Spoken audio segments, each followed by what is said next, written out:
Hey guys, it's Minius. Probably the most interesting unknown heading into the new Mass Effect is something that Dwayne brought up in the comment section of my previous video, which can be summed up by one question. How do we get from Mass Effect 3 to Mass Effect Andromeda? If you played Mass Effect 3, then you'll understand why this might be an issue. Even though the endings may have looked similar, the results were different. Different enough to make a sequel extremely difficult, and difficult in the fact that you have to make one game that works logically with all of those different endings.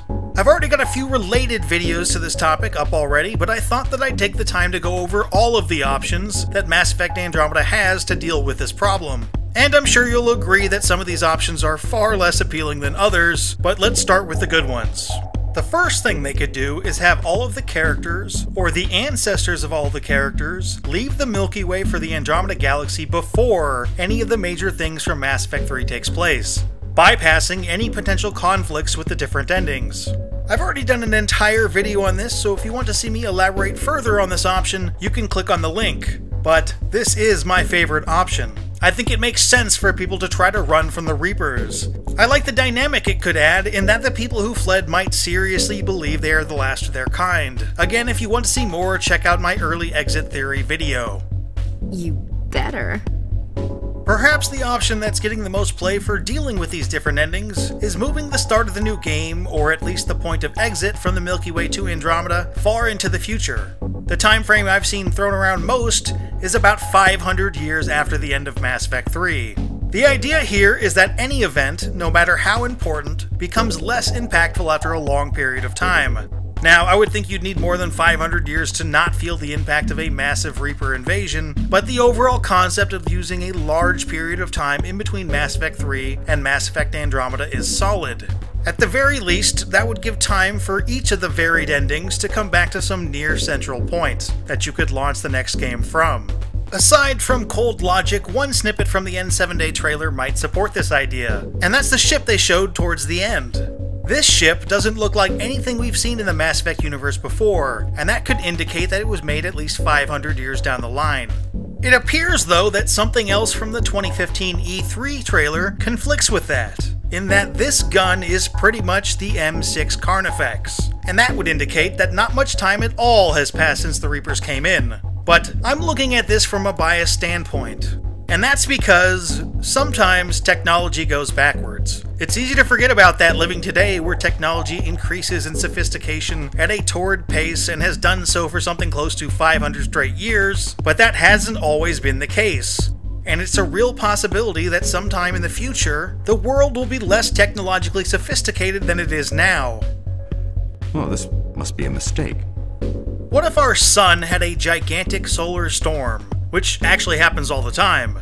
What if that solar storm hits our planet? We would be fine, but all of our electronics would be fried. All digital information would be gone, there'd be no Minius GC, and no Mass Effect Andromeda. We'd pretty much be set back 30 to 40 years from where we are now. Sounds bad, right?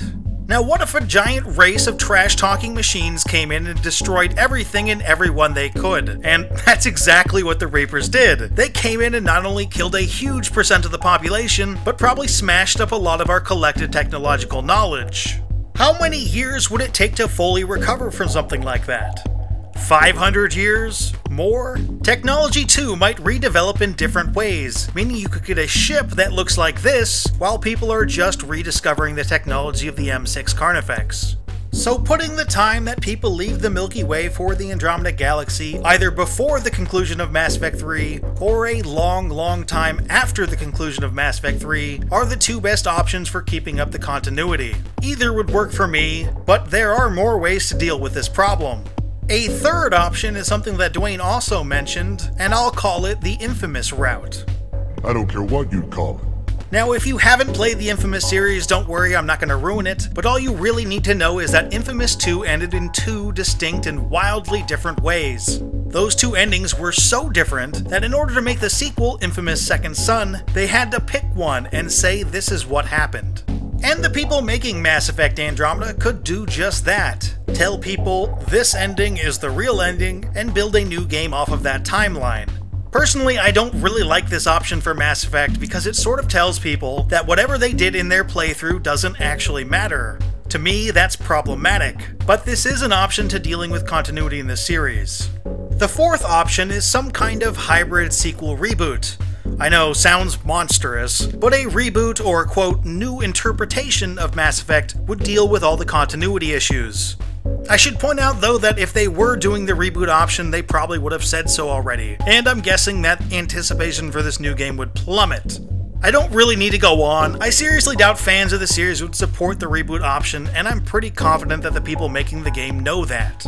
The fifth and final option is also the worst option, and I'm really only mentioning it because I said I would go over all of the options, but they could just not care about continuity or paradoxes and just do whatever. Why is Tali making out with Saren in a faraway galaxy? Don't worry about it, it's space.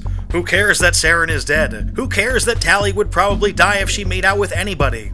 That's pretty extreme, Commander. Okay, so I'm going a bit overboard with explaining this option, but it's a bad idea. Completely ignoring logic to make a new game work would probably kill the series. They don't want that, we don't want that, this option is extremely unlikely. So those are the options I could think of as to how they might deal with all of the different endings to Mass Effect 3. Notice that I didn't even touch how people would get to Andromeda from the Milky Way. I think that's important, but far less important than continuity in the series. I could literally spend hours speculating on how that journey is possible and not come close to what they'll actually do. The logic behind such a trip is left up entirely to the imagination of the Mass Effect writers. They could send races in a relatively slow-moving ship that requires the people on it to continue breeding to keep the ship operating over the years. They could send a ship to Andromeda where everybody's in stasis. They could have the Milky Way races uncover some unknown technology that allows them to travel that far in a reasonable amount of time. They could have the Milky Way races modify mass relays or other Reaper technology to make the journey. A wormhole from the Milky Way to the Andromeda might be discovered, or perhaps it's a combination of a couple of these options. I simply can't go over every possibility in the human imagination. I'm a bit overwhelmed, to be honest. We'll just have to wait and see what they decide to do. I am confident, though, that thought will be put into this, and as soon as we know more, I'll put up a video on it. Before I sign off, I want to give a shout out to MeanDemi102010, who asked for more theories. This video is probably the closest I'm going to come to that, and hopefully it fits in well with that request. I want to get to more of your ideas, and usually all of my videos are at least partially inspired by something in the comments section, and I'll try to do a better job of giving the right people credit when it's due, because I really do want this channel to be more of a back and forth dialogue with everyone, instead of just me ranting about something all the time. So keep ideas coming in the comments section. I do read all of the comments and try to reply to most of them, and I'd like to keep that going. This weekend I'm heading to San Francisco for the PlayStation experience, but when I get back from that, I'll get to more of your ideas. Anyway, if you like this video, please give it a like. It really helps out the channel. Keep an eye on MiniusGC for more Mass Effect videos, but for now... This has been